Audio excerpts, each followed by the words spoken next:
Hello అండి, అందరికీ నమస్తే. నేను మీ రేణు టిన్సీ.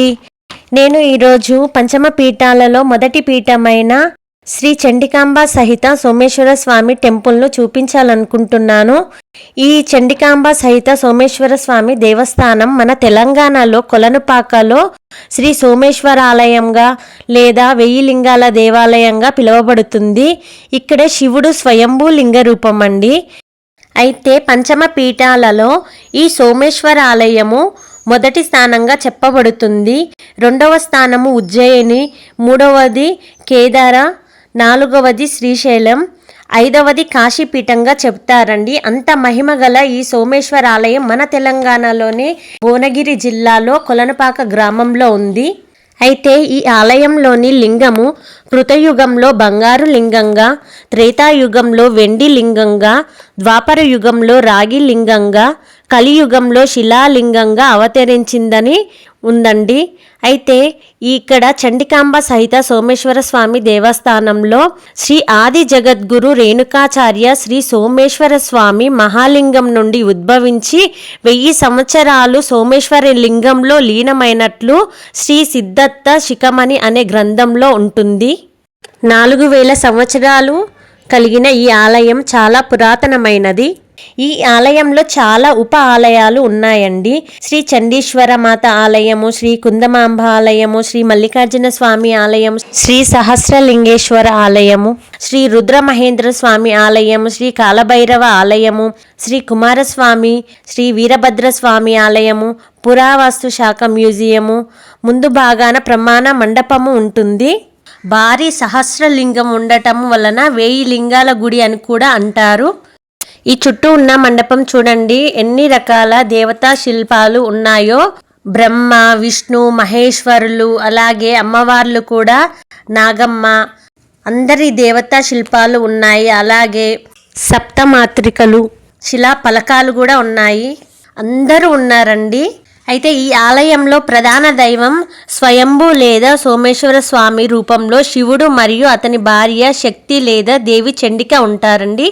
ఆలయ గర్భగుడిలో ఈ ఆలయం ముందర చతుర్ముఖ లింగము, పెద్ద నంది ఉంటాయి. గర్భగుడికెదురుగా ఒకరు అభయముద్రతో, 6 అభయముద్రలతో, ఎడమ చేతి కమండాలతో, రాహుకేతువులతో కూడి ఉన్న శిల్ప పలకము, నవగ్రహ శిల ఉంటుంది.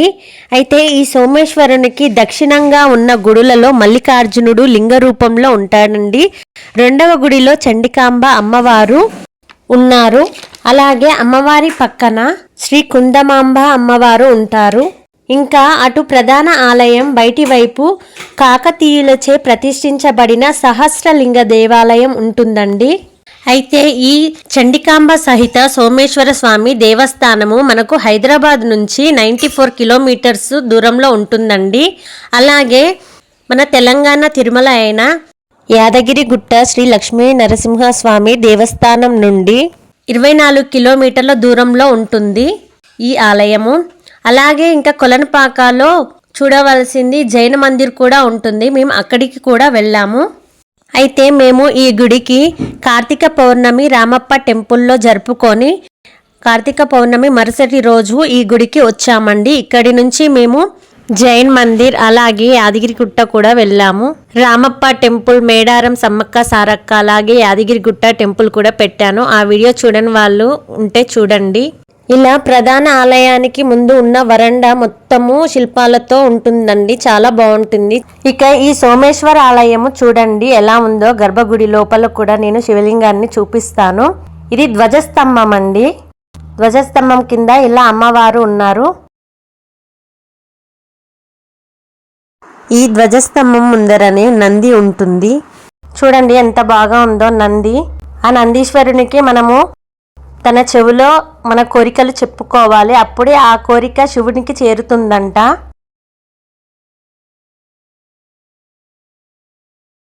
ఇక ఈ ఆలయంలో ఉప ఆలయాలు ఉన్నాయని చెప్పాను కదా. ప్రధాన ఆలయానికి ఉత్తరం వైపున శివాలయం ఉంటుంది.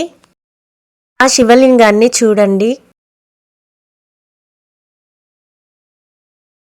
అలాగే దక్షిణం వైపున వీరభద్రస్వామి ఆలయం కూడా ఉంది.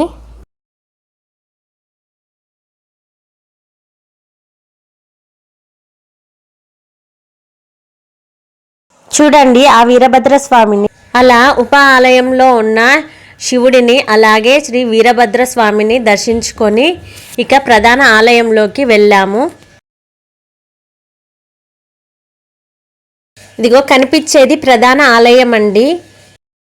అయితే ఈ ప్రధాన ఆలయానికి దక్షిణం వైపున సహస్రలింగాల స్వామి ఉంటాడు. ఒకటే లింగం పైన 1000 లింగాలు ఉంటాయండి. అందుకే ఆ లింగాన్ని సహస్రలింగం అంటారు.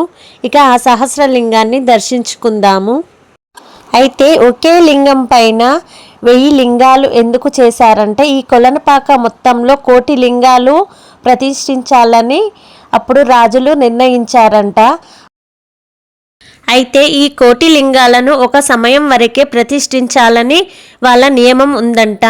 అలా వారు 99,99,000 లింగాలను పూర్తి చేశారంట.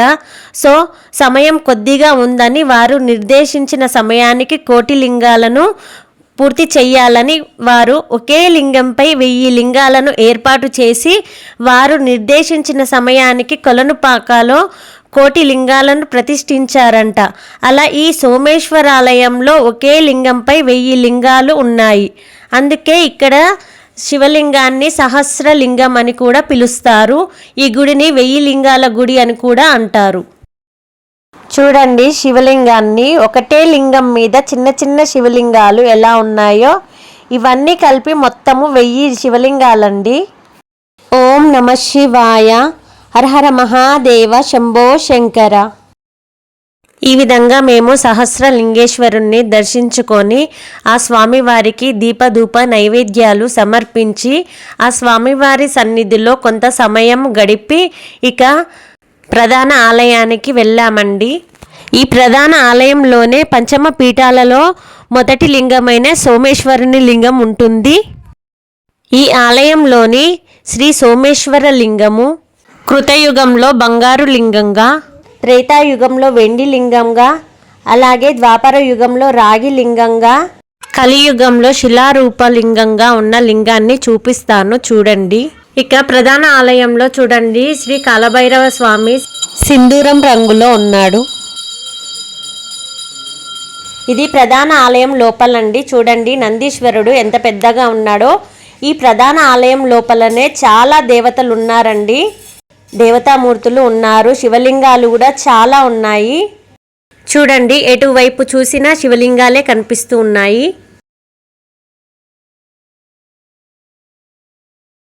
ఇతనే అండి శ్రీ ఆది జగద్గురు రేణుకాచార్యుల వారు. ఇక్కడ లోపలి వైపున చతుర్ముఖ లింగం కనిపిస్తుంది చూడండి. ఇక ఇప్పుడు ప్రధాన ఆలయంలోని సోమేశ్వర లింగాన్ని చూడండి, చూపిస్తాను చూడండి. ఆ సోమేశ్వరుడు శిలారూపంలో ఉన్నాడు. ఓం నమః శివాయ, హర హర మహాదేవ, శంభో శంకర.